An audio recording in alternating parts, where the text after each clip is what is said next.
Hello everyone, welcome to kids study. आज हम लोग पढ़ने वाले हैं हिस्ट्री का chapter number 6, devotional path to the divine. अब हम लोग थोड़ा भक्ति वक्ति वाला देख लेते हैं। अभी तो हमने सारे जो चीज़ें देखी हैं वो एम्पायर के बारे में देखा है कि किसने कैसे किंगडम्स बनाए, कैसे कैसे मर्ज हुए न्यू किंगडम। लेकिन अब हम लोग एक साइड पे अब डेवलपमेंट तो सारी साइड पे हो रही थी, चेंजेस तो सारी साइड पे हो रहे थे। कहीं पे कोई राजा बन रहा था तो कहीं पे कोई नौकर बन जा रहा था।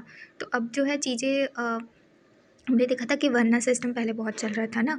उसके बाद बहुत सारे लोग जो हैं धीरे धीरे अब जो स्पिरिचुअलिटी है उसकी तरफ लोग और ज़्यादा आकर्षित होने लगे। ऐसी अलग अलग जगह पे अलग अलग टाइप का हो रहा था डेवलपमेंट। तो अभी इस चैप्टर में हम लोग स्पिरिचुअलिटी के बारे में देखने वाले हैं। बेसिकली भगवान के बारे में जानने वाले कि वहाँ पे कैसे डेवलपमेंट हो रहे थे। जैसे जैसे बहुत सारे किंगडम्स इमर्ज हो रहे थे, बहुत सारे लोग एक दूसरे से मिल रहे थे।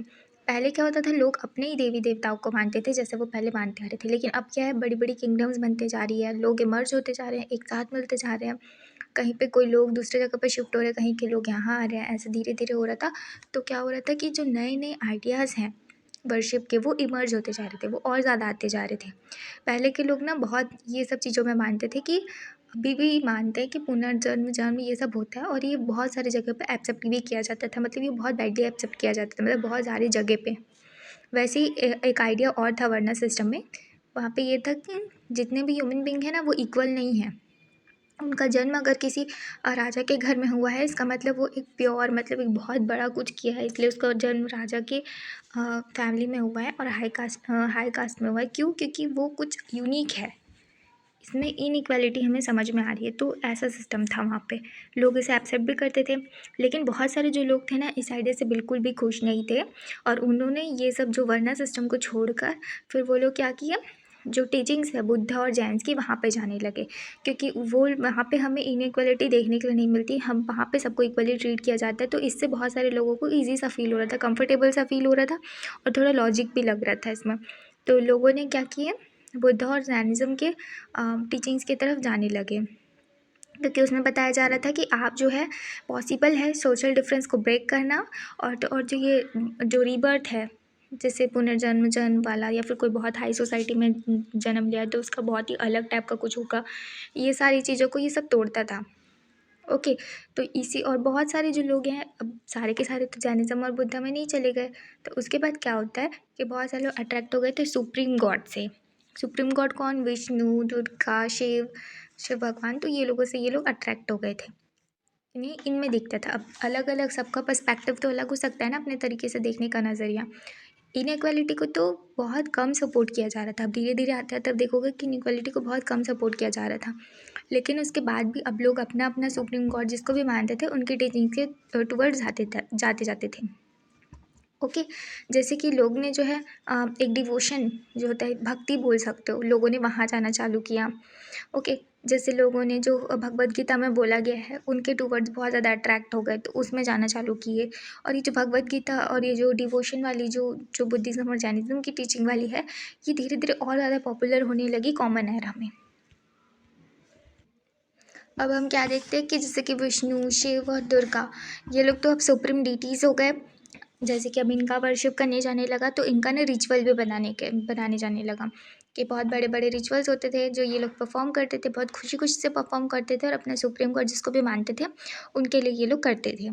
उसी टाइम पे जो बहुत सारे गॉड और गॉडेस हैं, अलग अलग एरिया पे मतलब अलग अलग एरिया पे उनके नाम थोड़े अलग अलग होने लगे। भगवान तो एक ही है लेकिन नाम अलग अलग होने लगे, जैसे डिफरेंट डिफरेंट, साउथ इंडिया में अलग, नॉर्थ इंडिया में अलग। तो इस तरीके से उनकी अलग आइडेंटिटी बनने लग गई। लेकिन मान उन्हीं को रहे हैं, लेकिन उनका नाम जो है चेंज होता जा रहा है।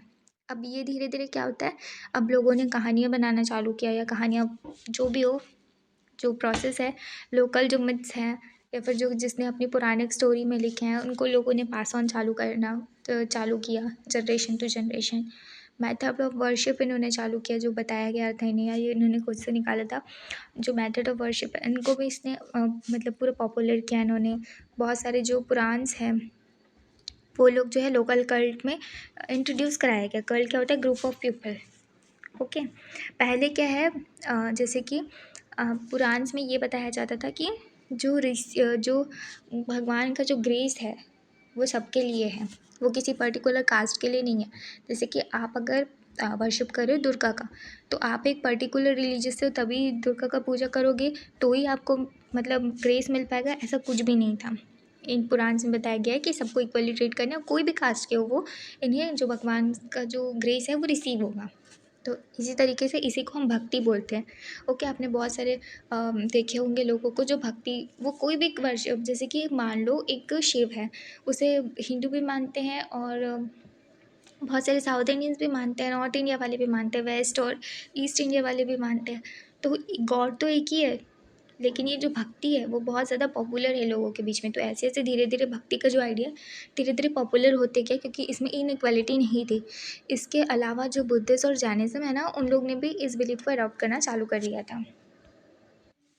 अब देखते हैं कि जो साउथ इंडिया में है वहाँ पे कैसे भक्ति मूवमेंट डेवलप हो रही थी।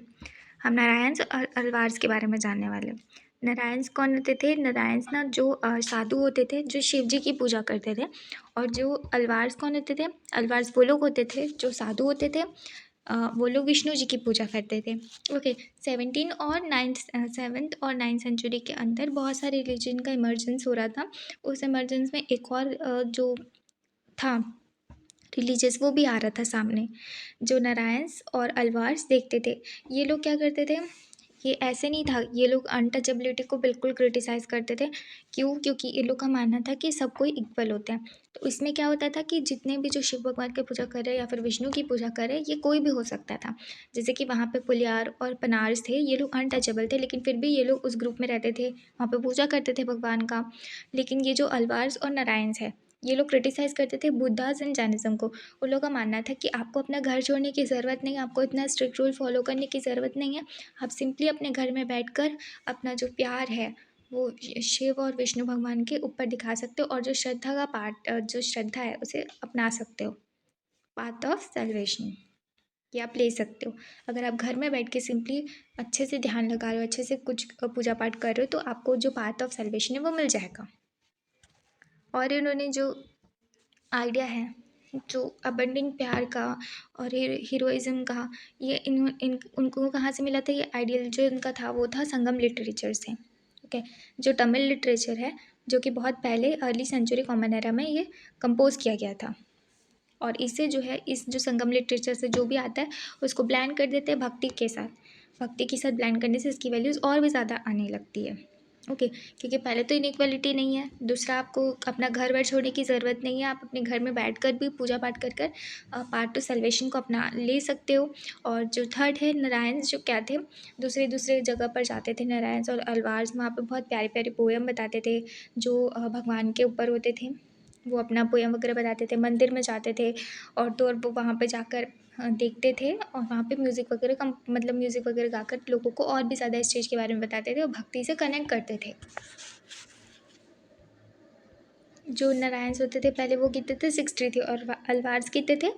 वो थे 12। तो देखो नारायण्स को बहुत डिफरेंट डिफरेंट बैकग्राउंड से आते थे। इससे हमें ये पता चलता है कि वो लोग जो हैं अनटचेबल को बिल्कुल क्रिटिसाइज़ करते थे, जो कि पोर्टर्स हो गए, वर्कर्स हो गए, पेजेंट्स हो गए, ये सारे के सारे वहाँ पे आते थे। अब जो 10th और 12th सेंचुरी के अंदर क्या है, चोला और पंड्या वाले किंग ने क्या किया, ये बहुत सारे टेम्पल बनाना चालू किए, और बहुत सारे जो श्राइन्स होते थे जैसे कि मंदिर वगैरह में, वहाँ पे इन्होंने जो सेंट्स वगैरह को भेजा, पोइट्स वगैरह को भेजा, और वहाँ पे और भी ज़्यादा जो बॉन्ड है भक्ति का, क्योंकि हम कोई भी गाना को सुनते हैं या फिर कोई भी स्टोरी को सुनते हैं तो हम ऑटोमेटिकली कनेक्ट करते जाते हैं उससे। तो भक्ति का जो बहुत सारा पोएम वगैरह है, स्टोरीज़ है, गाना वगैरह चल रहा है, तो ये सारी चीज़ों से ये लोग और ज़्यादा जो भक्ति के टूवर्ड्स रखा गया है।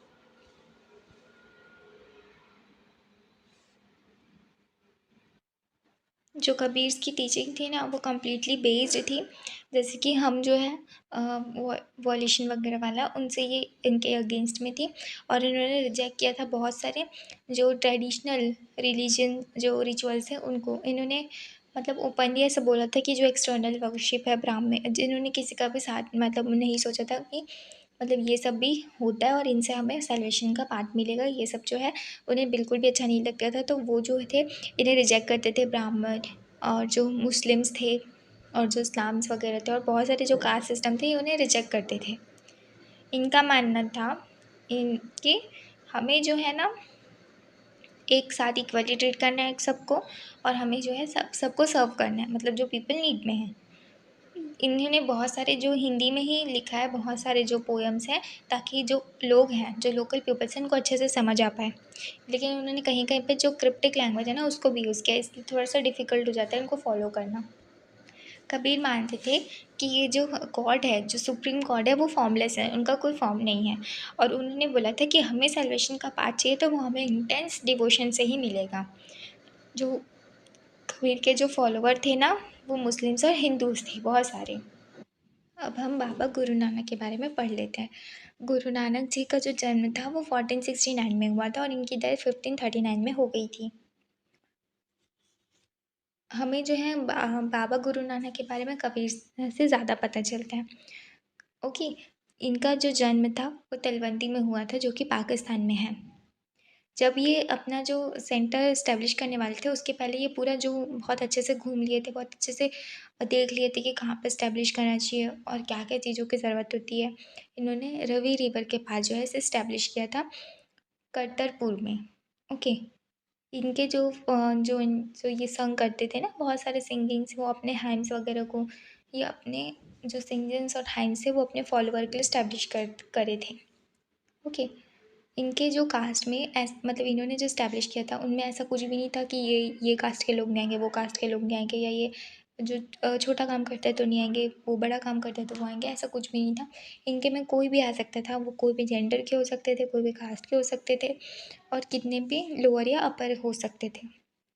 और ये सारे के सारे हमें इक्वलिटी कहाँ से मिलती, क्योंकि ये सबके सब एक ही किचन में बैठ के खाते थे, कॉमन किचन जिसे हम लंगर बोलते हैं।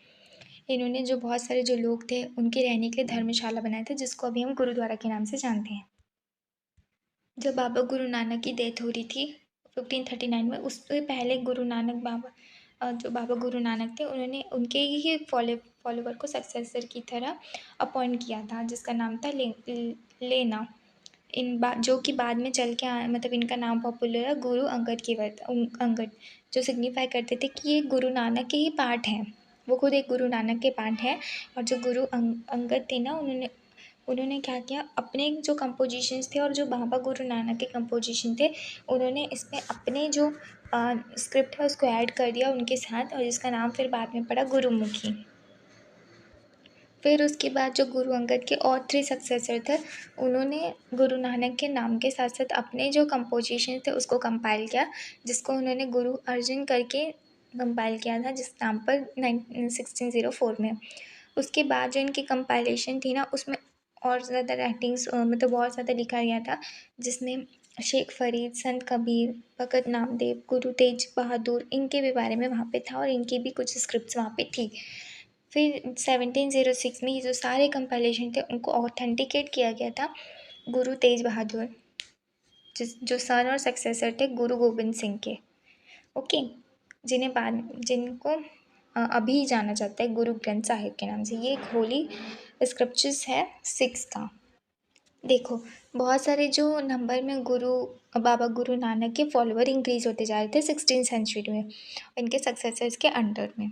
ओके, लेकिन मतलब बाबा गुरु नानक का ये था कि आप जो है आप काम करो, आप अपनी फैमिली को फीड करने के लिए और अपने फैमिली को हैप्पी रखने के लिए आप कुछ काम करो। जैसे आप ट्रेडिंग कर सकते हो, एग्रीकल्चरिस्ट बन सकते हो, आर्टिशियन बन सकते हो, क्राफ्ट पर्सन बन सकते हो। तो आपको अपने फैमिली को फीड करने के लिए ये सब करना पड़ेगा, और आप ये सब करके भी जो सैल्वेशन का पाथ है वो अपना सकते हो।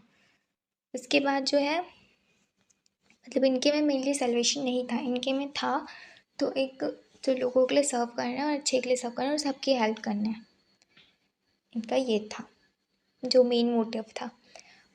और ये सारी जो इंस्पिरेशन लेकर बहुत सारे लोग जो हैं काम करना चालू कर देते हैं। वो सिर्फ ये भक्ति वक्ति करते हैं, लेकिन काम करना भी चालू कर देते हैं। उसके बाद जो उन्होंने जो भी कुछ किया है, जो भी उनका जो फ़ंड देना है उन्हें, वो दे सकते हैं अपने ही जो कम्युनिटी थी उनके लिए। जैसे ही 17th सेंचुरी आती है ना, तो उसमें क्या होता है कि जो टाउन है रमदासपुर, जो अमृतसर में है, उसके जो सेंट्रल गुरुद्वारा था वहाँ पे, मतलब वहाँ पे एक सेंट्रल गुरुद्वारा डेवलप हो जाता है, जिसे हरमंदिर साहिब बोलते हैं, जो गोल्डन टेम्पल है। उसमें क्या होता है कि वहाँ पे अंदर में बहुत सारे लोग रहने लगते हैं।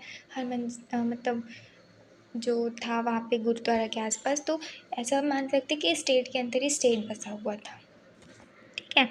तो फिर जब मुग़ल एम्परर जहांगीर इसे देखते हैं तो वो क्या सोचते हैं कि मुझे इन्हें धमकी देनी चाहिए अच्छे से, और मुझे जो है इन मतलब ये जो गुरु अर्जान के जो लोग थे उन्हें मुझे मारना चाहिए, उन्हें मुझे अपना मतलब उन्हें पनिश करना चाहिए।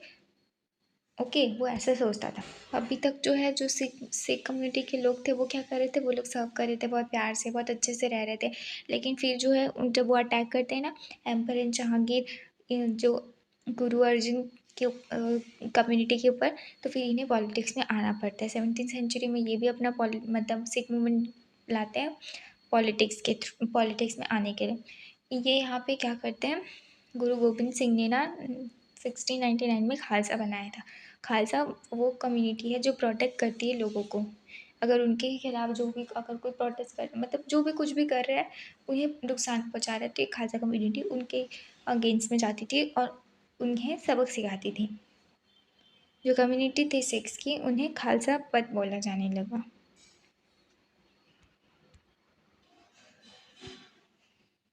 जैसे ही जो हिस्टोरिकल सिचुएशन चेंज हो रही थी 16 और 17 सेंचुरी में, तो सिख मूवमेंट का जो इन्फ्लुएंस था वो और ज़्यादा बढ़ते जा रहा था।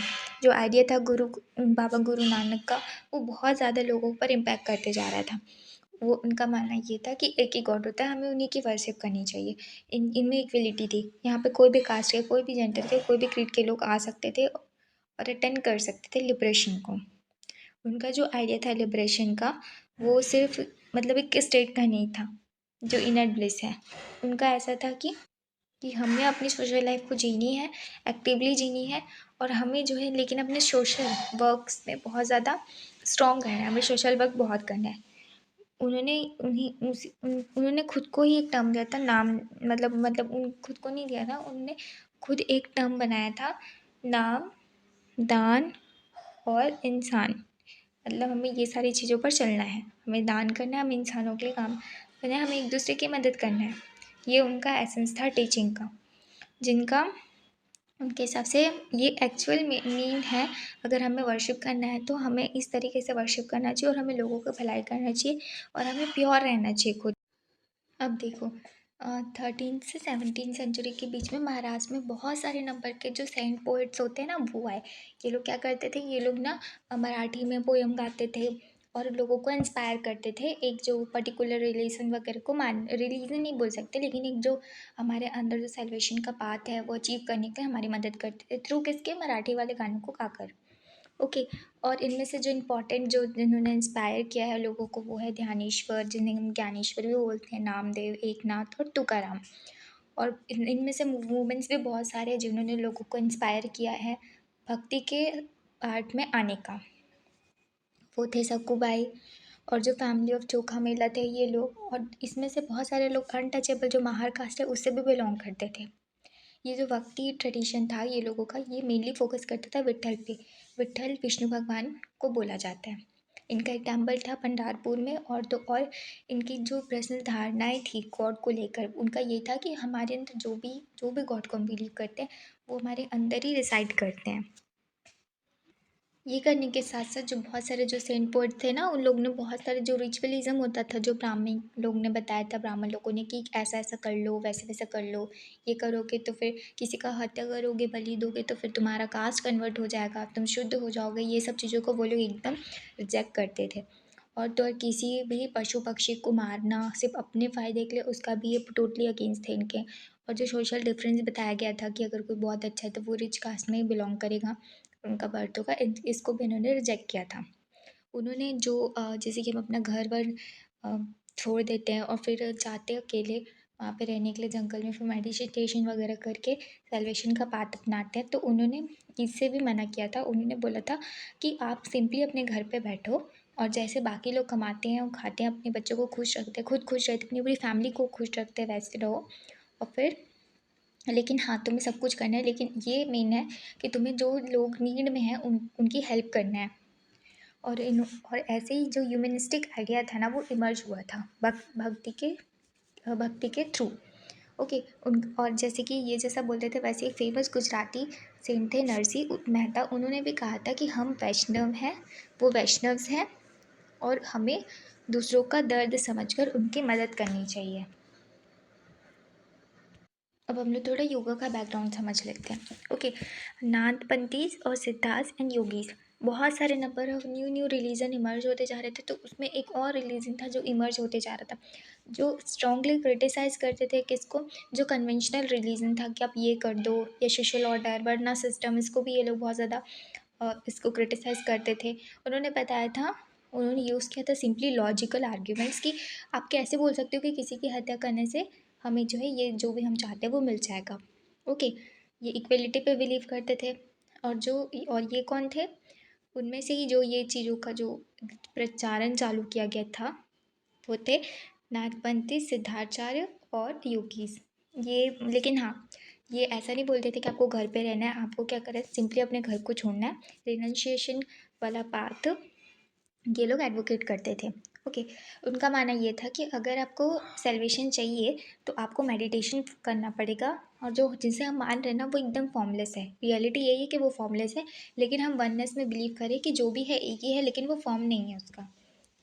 ओके। हमें ये अचीव करना होगा बहुत ही इंटेंस ट्रेनिंग से, जैसे कि हम योगास, जो आसन होते हैं योगा के, हम बॉडी को इस तरीके से अपने आप को कन्वर्ट करने वाले हैं, इस तरीके से शेप देने वाले हैं कि हमें जो है वो पाथ सल्वेशन का मिल जाएगा।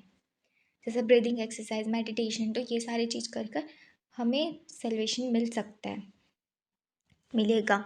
और तो और ये जो सारी चीज़ें थी ना, वो सबसे ज़्यादा लो कास्ट में बहुत ज़्यादा पॉपुलर होते जा रहा था, क्योंकि ये लोग क्रिटिसाइज़ करते थे ना कन्वेंशनल रिलीजन को, तो वो लोग को थोड़ा फ्री मिलता था इस रिलीजन में रहने के। और डे बाय डे जो सल्वेशन वाला जो इन्होंने बताया वो नॉर्थ इंडिया में बहुत ज़्यादा पॉपुलर हो गया। इस्लाम्स एंड सूफिज़्म, जैसे कि हम हमारे में सेंट होते हैं ना, वैसे ही जो मुस्लिम के सेंट्स होते हैं उनको वो लोग सूफ़ी बोलते हैं, तो हम लोग भी सूफ़ी बोलेंगे। सेंट बहुत ज़्यादा कॉमन है उनके में सूफ़ी बोलना। ओके। ये लोग क्या करते थे, सूफीज़ ना मुस्लिम मास्टिक्स थे। ओके। इन्होंने टोटली रिजेक्ट किया था वो जो रामिकल वगैरह वाला चल रहा था, और जो दुनिया भर के जो पात वगैरह चल रहे थे, मतलब जिन्होंने अपने हिसाब से बताया वो उससे जो है रिजेक्ट कर देते। वो लोग का मानना ये था कि हमें जो है स्ट्रांगली अपने गॉड को मतलब डिवोशन, मतलब हमें पूरा टोटली बहुत प्यार से और बहुत कंपैशन से हमें गॉड को बहुत अच्छे से प्रे करना है, और हमें सारे ह्यूमन बींग्स के तरफ लॉयल रहना है और अच्छे से रहना है। जो इस्लाम्स होते थे ना वो स्ट्रिक्ट थे मोनोथिज़म में। मोनोथिज़म क्या होता है, हम एक ही गॉड को मानेंगे, एक ही गॉड को मानेंगे। तो ये लोग बहुत स्ट्रांगली ऐसे सबको बोलते थे कि नहीं, एक ही गॉड होता है, एक ही गॉड होता है। तो ये लोग मोनोथिज़म में ज़्यादा बिलीव करते थे। 8th और 9th सेंचुरी में क्या होता है, जो इनके स्कॉलर्स होते हैं उन्होंने एक होली लॉ बनाया था जिसको शैरत भी बोलते हैं, और ये थियोलॉजी थी इस्लाम्स की। ओके। जब ये रिलीजन धीरे धीरे आगे बढ़ रहा था तो ये बहुत कॉम्प्लेक्स होते जा रहा था। सूफ़ी ने बहुत सारे डायमेंशंस बता दिए थे जो फेवर करते थे कि हाँ, एक जो मतलब पर्सनल एक गॉड है, मतलब जिसके थ्रू हमें पूरा डिवोशन देना है। ओके। सूफ़ी ने ये भी रिजेक्ट किया था कि हमें बहुत सारे जो रिचुअल्स है वो सब परफॉर्म करने पड़ेंगे, तो इन्होंने ये भी बहुत ज़्यादा अच्छे से रिजेक्ट किया था। और code of behaviour demanded by the Muslim religious scholar, मतलब उन्होंने बोला था कि हमें कोई एकदम मतलब कोई बिहेवियर जो एक ही तरह का होना चाहिए, हमें वैसा नहीं रहना है जो रिलीजियस स्कॉलर्स थे उनके लिए, मतलब हमें कोई स्ट्रिक्टली कुछ ऐसा नहीं बनाना है। उन्हें ऐसा था कि हमें यूनियन करना है गॉड से, मतलब हमें इस तरीके से गॉड से लगे रहना है जैसे कि कोई लवर अपने प्रेमिका के लिए जितना डिवोशन, जितना जो भी चीज़ दिखाता है, मतलब जो भी इतना प्यार से उनके साथ रहता है, उन्हें पाने की कोशिश करता है, वैसे ही हमें गॉड के थ्रू टुवर्ड्स रहना है। अब जैसे कि हमारे में क्या होता है कि बहुत सारे भजन वगैरह होते हैं, तो वैसे ही सिमिलरली वैसे ही जो सूफीज़ हैं ना वो पोएम को कंपोज करते हैं, अपने फीलिंग्स जो है गॉड्स के टुवर्ड वो एक्सप्रेस करते हैं। उनमें बहुत ज़्यादा रिच लिटरेचर है जो हमें देखने के लिए मिलता है। एनेक्डोट होता है, फेबल्स होते हैं जो कि उन्होंने ही उनसे डेवलप किया है। ओके। जो ग्रेट सूफीज़ होते हैं सेंट्रल एशिया में, वो लोग गाज़ली जो है बोलते हैं, जो रूमी है, साड़ी है, जैसे कि नाथपति, सिद्धार्थ और योगीज ने क्या बोला कि हम अपने हार्ट को इस तरीके से ट्रेन करते बॉडी को कि वो थोड़ा डिफरेंट हो जाता है, गॉड के टुवर्ड्स और ज़्यादा जाने लगते हैं, जब हम मेडिटेशन वगैरह करते हैं। तो उन्होंने भी ऐसी बहुत सारा ट्रेनिंग बताया है। मतलब जिसको हम बोल सकते हैं बताना मतलब जिक्र करना। तो हम जैसे कि नाम लेते हैं बार बार, हम जैसे ओम बोलते हैं तो उनके में भी चैंटिंग है, जो वो चैंटिंग करके गॉड के से और ज़्यादा कनेक्ट हो सकते हैं। कॉन्टेम्पलेशंस है, जैसे सिंगिंग वगैरह करना, जैसे समा बोलते हैं, और राग्स बोलते हैं जैसे डांसिंग वगैरह करना। जो पैराबल्स है, ब्रीथ कंट्रोल करना, ये सब उन्हें बताया जाता है। और ये सब जो भी सिखाते हैं, जो उनके मास्टर होते हैं, उन्हें उनकी लैंग्वेज में पीर बोला जाता है। इसी से सिलसिलाज इमर्ज हुए। सिलसिलाज मतलब एक के बाद एक जो भी सिखाने वाला काम करेगा, जीनियोलॉजी सूफी टीचर्स होते हैं। ओके, फिर इसके बाद उनके जो भी सूफी टीचर्स थे, जो पीर थे, उन्होंने अपने अपने तरीके से डिफरेंट डिफरेंट थोड़ा थोड़ा मेथड को बदला, जैसे जिसको हम तरीका बोलते हैं, जो इंस्ट्रक्शन और रिचुअल प्रैक्टिस है उनमें। अब ये जितने भी जो सूफीस आए थे वो कहाँ से आए थे? सेंट्रल एशिया से आए थे। ये लोग धीरे धीरे हिंदुस्तान आने लगते हैं 11वीं सेंचुरी में। और जब जो सुल्तान्स है वो ज़्यादा आ जाते हैं, तो जब दिल्ली में सुल्तान्स आ जाते हैं, जो सल्तनत स्टैब्लिश होती है, उसके बाद जो ये सूफीज़ वगैरह का जो पॉपुलेशन है वो और ज़्यादा इंक्रीज़ हो जाता है, मतलब उनका आना, उनकी डेंसिटी बहुत ज़्यादा हो जाती है। उसी से जो चिश्ती सिलसिला है वो उनके बीच में आना चालू हो जाता है, वो इन्फ्लुएंशियल रहता है। जैसे कि बहुत सारे जो टीचर्स आना चालू हो जाते हैं, यहाँ पे नाम दिया हुआ है Khwaja Muinuddin Chishti of Ajmer, Qutbuddin Bakhtiyar Kaki of Delhi, Baba Farid of Punjab, Khwaja Nizamuddin Auliya of Delhi and Banda Nawaz Gesudaraz of Gulbarga. Okay, ये सारे जो ऐसे बहुत सारे टीचर्स हैं वो आकर उन्हें ट्रेन करना चालू कर देते हैं। और ये सूफी मास्टर्स थे ना, उन लोग की असेंबलीज होती थी उनके खानकाज में, जिनको हम लोग हॉस्पाइस भी बोल सकते हैं इंग्लिश में। ये क्या होता था, यहाँ पे बहुत सारे जो रॉयल्टी नोबिलिटी, मतलब बहुत सारे जो लोअर, जो मतलब जो कुछ भी, जो उनके जो लोअर जो होंगे इससे अपर तक, जैसे राजा वगैरह हो गए, रॉयल लोग, वो भी आना चालू वहाँ पे आते थे। यहाँ पे क्या होता था, जो स्पिरिचुअल मैटर्स है उन पे डिस्कस होता था, या जिसको ब्लेसिंग्स लेनी है, जिनको अपनी प्रॉब्लम सॉल्व करवानी है, वो आते थे। अगर जिन्हें कुछ भी नहीं करवाना है, सिंपली आकर म्यूज़िक और डांस सेशन को अटेंड करते थे, उन्हें अच्छा लगता था। बहुत सारे लोग तो उस टाइम पे ये मानने लग गए थे कि जो सूफीज़ है ना, उनके पास मिराक्युलस पावर है। उनका मानना था कि अगर हम सूफी के पास चले जाएंगे और उनसे ब्लेसिंग्स वगैरह ले लेंगे, तो हमारी जो प्रॉब्लम्स हैं, जो हमारी बीमारियां हैं, वो दूर हो जाएगी। लोग जो है दरगाह में जाते थे सूफी सेंट के, और ये प्लेस बन गया था पिलग्रिमेज का। ओके, यहाँ पे थाउजेंड्स ऑफ पीपल आते थे और यहाँ पे बहुत भीड़ रहती थी। अब हम लोग न्यू रिलीजन देखने वाले हैं जो नॉर्थ इंडिया में डेवलप हो रही थी। 13वीं सेंचुरी में तो एक वेव आ गई थी भक्ति मूवमेंट के, क्योंकि वहाँ पे कौन, इस्लाम, अब ब्राह्मिकल जो हिंदुज़म था वो, सूफीज़म जो थे उन लोग, और बहुत सारे जो भक्ति वगैरह मूवमेंट को चालू किए थे, और जो भक्ति मूवमेंट से कनेक्टेड थे, जो अपने अपने में चालू किए थे, और जो योगीज़ वगैरह जैसे लोग थे, जो अलग अलग तरीके से अलग अलग लोगों को इंस्पायर कर रहे थे। अब ये सारी एक वेव आ गई थी। ओके, लोग जो थे जैसे कि क्राफ्ट पर्सन्स हो गए, पेजेंट्स हो गए, ट्रेडर्स, लेबर्स, ये लोगों की ना बहुत ज़्यादा भीड़ रहती थी इन जो सेंट्स हैं उनको सुनने के लिए, जो अभी तो ये न्यू सेंट्स हैं ना, इनको सुनने के लिए और अपने अंदर जो आइडिया को स्प्रेड करने के लिए वहाँ पे बहुत भीड़ रहती थी। इनमें से कुछ थे कबीर एंड बाबा गुरु नानक, जिन्होंने ये जो ऑर्थोडॉक्स रिलीजियन है, जैसे कि अभी ब्राह्मिकल वाले एग्जाम्पल ले लो, वर्ना सिस्टम, इनको वो लोग क्रिटिसाइज़ करते थे। और इनके ही जैसे तुलसीदास थे और सूरदास थे, जिन्होंने जो प्रैक्टिस हो रही है उनके ऊपर ये बिलीव रखते थे कि हाँ ऐसा कुछ है और ये प्रैक्टिसेस मतलब होनी चाहिए, लेकिन ये सबके लिए होनी चाहिए, मतलब ये इक्वलिटी पे पूरा बिलीव करते थे। और जो बेकार की बातें हैं जैसे कि बलिदान वगैरह, इस पर ये लोग बिलीव नहीं करते थे। तुलसीदास जो है, इनका जो अट्रैक्शन था, मतलब भक्ति था, वो राम के प्रति बहुत ज़्यादा था। तो इन्होंने क्या किया, तुलसीदास ने कंपोज किया रामचरितमानस, जिन्होंने उन्हें अवधी लैंग्वेज में लिखा, जो यूज़ होती है उत्तर प्रदेश में।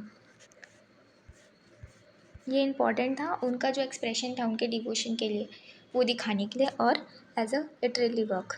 सूरदास जो थे वो कृष्णा से बहुत ज़्यादा मतलब कृष्णा के लिए बहुत ज़्यादा डिवोशन था उनके अंदर में। उन्होंने कंपोज किया था सुर सागर और सुरा सरवली और साहित्य लहारी।